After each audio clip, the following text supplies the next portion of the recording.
So Jujutsu Kaisen chapter 263 is out, and I think we're on break after this one. So we're gonna be dwelling on this one for a while. So I definitely want to talk about it. So the domain clash happened, and I think the domains are gone now, right? So now we are back outside of the domain between uh Gota and Sukuna. But now that we're outside of the domain, here comes I don't even know what tag team to refer to them. Here comes the Dudley boys, right? Yuji and Toto. Here they come wrecking stuff, and man, that vibe. I'm gonna go on the record and saying this. I, even though I was defeated in the poll, I had Chozo as the better big brother to Yuji. I had Chozo possibly beating Toto in a fight. Right. The Vibra slap. I still have Chozo as the better big brother. That's not changing. But the Vibra slap changes everything about them fighting because it is very OP. Yes, the Vibra slap is OP. But here they go now. Getting at Sukuna, right? Giving him some go. But Sukuna obviously still showing his bad IQ. I think the moment Toto looked away, broke eye contact. Here comes Sukuna. And he landed a black flash on him. So it's landed a black flash and broke his Vibra slap. It's like you got the bully right there, and he's trying to see who's vulnerable. You break eye contact. He's like, all right, that guy right there. So that happened. But Yuta collapsed, but he doesn't seem to be dead to me. I'm not sure what you make of it, but Kenjaku's technique burnt out, right? After the domain expansion, he couldn't continue Kenjaku's technique, and he's wondering how could Kenjaku do this? And just further the point of me saying we need a Kenjaku backstory, because now people are saying, how does he use his technique in the fashion that he uses? Like, Kenjaku's the most interesting man in Jujutsu Kaisen. He is. And that's a good question. And that was a scenario that none of us thought about, right? Gege tends to write these scenarios, and then he includes a scenario that we usually don't predict. And Kenjaku's curse technique also being burnt out along with Infinity and Limitless was kind of like, oh, okay. But I'm not sure if that in some shape or form will correlate to after when the 5 minutes is up in some shape or form. I'm not sure. But that was very interesting, to really see. And I wonder, of course, I know it's going to take some time for Yuta to come back into the fight, and the fact that Yuta is down for the count tells me that the way the chapter ended, I'm not feeling how the direction where it's going. But I don't want to get into that part. Okay, so before we get into that point, Yuta's down. He's thinking about like Rika. So right now, just on our assumption, when the 5 minutes is up, are you still thinking he's gonna die, or do you think he's gonna make it out? I do think he's going to die, but not in the way that we expect. I don't think he's gonna immediately just die. I think maybe it's probably gonna be like a slow death. I know some people were speculating that Kenjaku may come back in possession of his curse technique. That would be kind of crazy. But I don't know. I don't think Yuta is going to be Yuta. I think something has to give. I think he has to be out of the equation in some shape or form. I just don't believe that he stays in Gojo's body forever. Like I find that very hard to believe. That's too crazy. Knowing Gege, he's gonna kind of remove Yuta in some shape or form, and I think the best way to do so is through death. I just don't know how that would look after 5 minutes, but I don't think it's gonna be. I don't know. It's hard to say at this point because that kind of threw me for a loop. When Kenjaku's curse technique kind of burnt out, and he was just laying there, kind of like because his brain is in Gojo's body, so it's like after the 5 minutes is up, how are they gonna transport his body back to his original body and put it in there? Like, are they gonna have enough time to do so? That's the only way I can see that happening. But if not, Kaisen. I mean, but if he's there and and the 5 minutes is up, I think it's, especially now that we know Kenjaku has some loopholes to use his ability, and the fact that Yuta don't even really know the ins and outs of his ability tells me Yuta's in a bad situation. Yeah, and obviously we don't know. There's so many things we don't know about Kenjaku, but I've been hearing the theory of Kenjaku coming back, and I guess I'm going to ask you if you can possibly explain it to me, because I don't quite get how he would come back without the brain being present, unless it's not reliant on the brain. Yeah, I guess they're saying like the curse technique itself of copying, because Rika ate Kenjaku's brain, right? So I think they're saying like the essence of his brain is what makes Kenjaku. Like his curse technique is what is tied to his soul. So therefore, them eating his brain and him copying the technique kind of will alter that brain that is being copied to form into Kenjaku's brain, and that's what will bring Kenjaku back ultimately.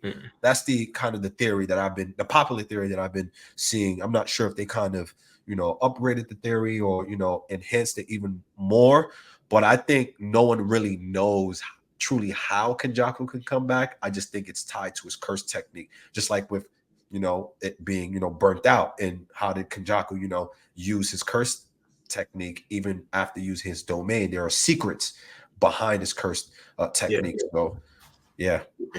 Well, if Kenjaku were to come back, I think it would be interesting. But if Kenjaku comes back, I think that means Sukuna's clipped. I don't think they're both going to be there, right? And it's crazy because going all the way back to even before we were doing this, we were talking about Gojo versus Sukuna, where I thought, just because I thought Kenjaku was the most interesting person based on all these secrets and agendas, where I thought that Kenjaku would end up being the main villain, right? Because he had the master plan. It's kind of how I saw it before he got clipped and before Gojo died, right? So if Kenjaku were to come back, that would probably retcon me being incorrect, and maybe Kenjaku is the main villain. So I guess because if Sukuna just loses hair, right, and it ends, I just feel like that's not enough story. Absolutely not. If Sukuna loses in, like, let's say the next 3 chapters, something is going to happen. There's going to be a replacement villain that enters the fray. There's no way he dies and then that's it. Like, there's just no way, because you still got to account for the merger. You still got to. So you would be right. Like, if Kenjaku enters the picture, then you have to kind of eliminate Sukuna, because both of them, ever since these battles started occurring, both of them couldn't exist for an extended period of time, right? We've seen, Kenjaku get taken out by Yuta, and Sukuna kind of stayed there and passed on his blessings to Sukuna. So I can see, Sukuna just hitting the depths of hell after getting blasted by Angel's curse technique, full throttle. What do you think about that? What do you think about how it ended? I don't think it was a genius plan, but I thought it was a smart plan, right? I don't want to overstate it, because Yuta is like, because I can copy techniques, people are just like always worried about what I'm going to use, but they never thought about, like, all right, what if I'm like, I got this ace, but then there's the creator of the ace right there, you know what I'm saying? So I thought that was a pretty good strategy, because this Jacob's Ladder thing's been building up for a while too, right? It's been getting a lot of hype, right? So I thought that was a good reveal. Like, it wasn't like, whoa, but I thought it was a good reveal nevertheless. And it's looking like it's inevitable that it's going to hit Sukuna, right? Yeah. I don't know, because if you really think about it, he got hit with that purple, right? And he came out phased, but essentially he kind of tanked it, let's say, right? Because he got hit with purple.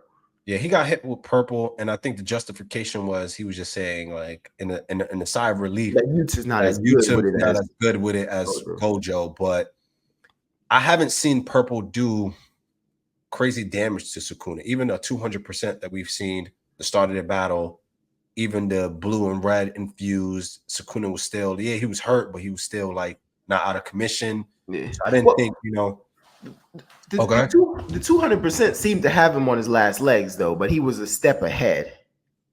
I mean, it caught him off guard from the buildings, and he kind of tanked it with his hand. He kind of lost 2 of his hands, but he kind of regened it back. So it's kind of like it's not like it's going to take half his body like it did Toji. Right? It's one of those type of situations, or even when it kind of, I think it did more damage when Gojo had him on the ropes and they refused it, and then it kind of destroyed Maharaga, and it had him leaning towards the building, and he had to use a cop-out binding vow to smoke Gojo. I think so that's what I'm referring to. I thought the very last one, when they were like, Gojo won, that purple hurt him. Oh, that purple you're referring to. Yeah, that one landed a lot of damage. Hurt him. Yeah, that hurt him. That hurt him significantly. And and I don't think the one that Yuta used was Mhm. on that level, I Yeah, guess. yeah. So that's So probably why, Sukuna was like, oh, I'm straight. But I think Jacob's ladder is gonna be devastating, to be quite yeah, honest. and I mean, can I go on the record and say I think it's over? I don't know because, like, Sukuna has just been, he's had everything. They just keep pushing forward and surviving. Everything's been in Sukuna's favor. You know what I mean? So do I Yeah. think this is going to be the end of Sukuna? I don't really know, but it's like, if it's not, then where else do we go? A bunch more of the same thing that we've been dealing with for I don't know how many chapters now. So I have to say, I think this is the end of Sukuna. I'm gonna be Or honest. maybe the I Jacob ladder itself won't end him, but he'll be so vulnerable that Yuji will be able to end him. I agree. I agree with that. I think this Jacob ladder 100% has to leave him on death's door or like close. I don't think he's gonna just come out unscathed because I'll be very disappointed. Mhm. Very disappointed because, like you said, where do you go from here?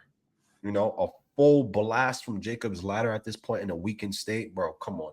And then we've seen what Jacob's ladder did to him when he first got into Megami's body. It almost violated him to the point where he had to trick Hana to, like, oh, Megami's still here and take a chunk out of her. Yeah. So yeah, I think unless it happens again where they don't go forth with blasting him with the Jacob's ladder, but I think it's gonna happen, and I think he's gonna be weakened enough for one of those soul punches to probably get Megami's body back, right? Even though I don't care. I don't clip Megami. I don't care about Megami. I don't. Like I I haven't feel like seen him in Megami's gonna play a role in all this, to I be haven't seen him honest. in so long. I just don't care. I don't care. You know what I mean? But I think it's gonna land, and I'm gonna say I think this may be the end of Sukuna. But it can't be the end of the story. So what do we have next in store? I guess you guys got to jump in the comment section and tell us what your theories are. Is Kenjaku coming back? Will Sukuna tank Jacob's ladder? Is there some kind of secret backdoor plan for the merger to still happen? Who knows? And I know we're on break, so we're probably gonna be waiting a while to find out. So we're gonna have to milk this chapter, guys. But hey, make sure you guys like and subscribe, and let's just keep the Jujutsu Kaisen debate going.